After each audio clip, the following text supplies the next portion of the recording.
Good morning, everybody. This market overall continues to be one of the most weirdest markets I've ever seen. The indexes still look like they want to break down. Look at the NYSE. It looks like it's ready to roll over. NASDAQ's holding up in there, but it bounced off this downtrend line. It's going to be very crude, but I'm running out of time tonight. But it bounced right off that downtrend line, and the same with the IWM. You can kind of see this little downtrend line here, failed right at it, and I tell you what, that's a sign of a weak market. However, as I make this video lesson, it appears that all the long positions that continue to work, that continue to trigger, and that I continue to take are telling the truth so far. Because as of this writing, refreshing my other computer, the Russell 2000 futures are up 0.22, NASDAQ's up 0.21, S&P 500's up 0.19, and the Dow Jones Industrial Average is up 0.18. It's still early, but this most recent move right around, it looks like, what is this, 3 a.m. now Eastern Standard Time, it has volume behind it, so we'll see if it sticks. But bottom line is, this is why I keep taking the new long positions, because they're just not failing. If they were failing after I was taking them, and then the long-term winners that I've had, like soda, which just hit a new high for now being up 105% since we entered in November, if these things were failing without the market breaking down, then I would think that we're definitely screwed. But instead, new long position, new long positions, new long positions. And that's what we have again this evening.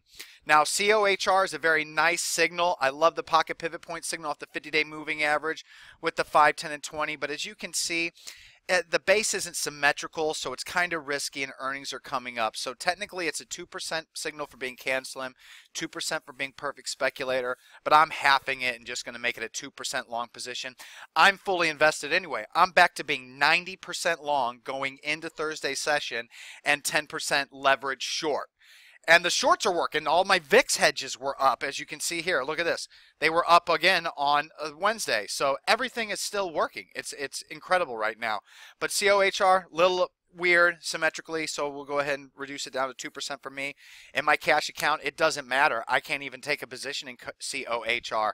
I have so little cash. I'm going to put it in the rest of the long positions that I'm going to show up simply because they look more bullish than this one. So COHR, 2% can slim, 2% perfect speculator. It's the highest quality name out there, but it's one of the worst signals that I received on Wednesday evening. Now MTU is producing a pocket pivot point signal off its 10-day moving average, a gap up. What you don't see on this chart pattern, because they just look terrible on Telechart Ward.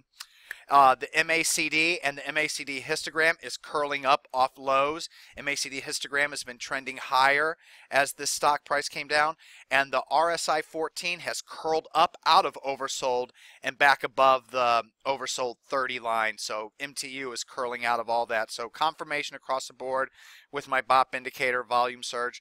I'll be going long MTU. Limit order 615.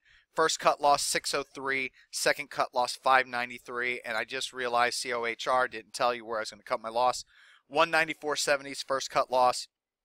190.01 is final cut loss if it doesn't work higher. But MTU was in my daily volume surge scan and in my price volume BOP scan, so it's a 2% of my account capital, once again in my cash account.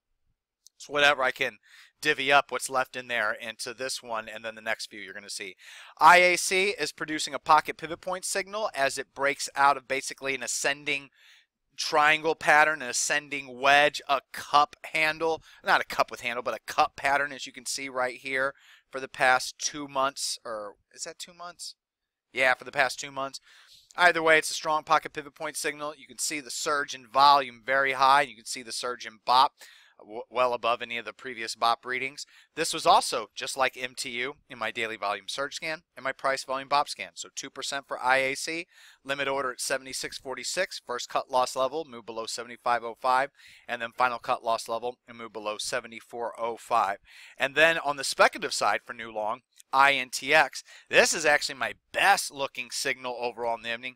Love all of that previous green, max green BOP from that previous uptrend from October all the way to December into January.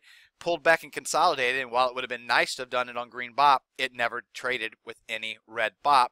And today's pocket pivot point signal, semi-quasi breakout, Came on a nice volume surge down here. As you can see, big volume surge, closing at the high of the day with the BOP surging above all the previous yellow and even green levels in the consolidation pattern.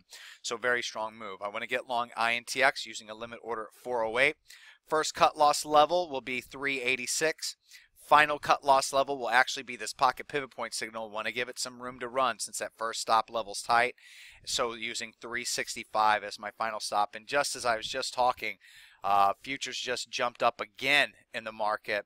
NASDAQ 100 is now up 0.28. That Russell 2000 is now up 0.35 as I speak. So pretty crazy. Looking like it might be a gap up unless earnings ruin it tomorrow morning. So those are the 4 new long positions. INTX is the best, but speculative, and it wasn't in any of my main scans, only my tertiary scan, so it's only going to be 0.5% of my account capital. IAC is 2%, MTU is 2%, and COHR should be 4%, but because of the symmetry of the pattern and no green BOP and no huge volume surge, only 2%. I also got another ad signal in FBNC. This stock chart just keeps on producing signals. Its very first signal was here, nice volume and BOP surge with the candle over candle pattern right off near support. The very next day, BOP was higher than the session before on above average volume with another candle on candle pattern with the stock closing near the highs. And after consolidating just slightly yesterday with BOP rising, boom, another move on Wednesday with the stock closing near the high of the day, only 2 cents off the high of the day. And as you can see, once again, BOP rose again. 1, 2, 3, 4 sessions of green BOP higher in a row, and this time this moves on a pocket pivot point signal. So a slightly smaller ad position, 29.02 is going to be my limit order. First cut loss level, of course, is still this low on this position, the ad and this ad. So both ads in the new longs, first cut loss level, 27.95, and then Telechart has in, because it doesn't adjust for dividends. Thank God stockcharts.com doesn't. Thank God it does. And the final cut loss is 27.61. It says 27.69 in this chart, but the low day is 27.61 dividend adjusted. But overall, another very, very nice pattern.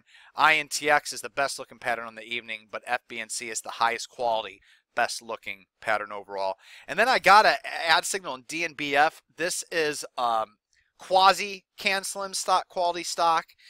It was in my tertiary scan, and it made my max green BOP for 5 days scan, and that's why it was found. So if it wouldn't have been for it having max green BOP for 5 days, it would have only been my tertiary scan, and I already have a long position, so technically it's an ad signal, but I'm not going to be able to add to it in the cash account. And it says on various websites that earnings are on the 19th, but I don't see anything, and on other websites it says earnings are tomorrow on the 20th, but I don't see any press releases as of right now signaling that that's the case. So I'm just going to play it safe and avoid DNBF. But technically, this is an ad signal. And if I do decide to add, maybe I treat it like an oversold swing trade position, and I'll put $1,000 in my margin account in it. I can't see how else I would really want to play this position with me not really understanding when earnings are, with it being so thin, and just has a potential of stopping me out with a move like ESXB did. ESXB ripped through both of my stops on the 18th, but as an end-of-day standalone stock, it's still a long position. There should be no reason to be out of it. The entry was here.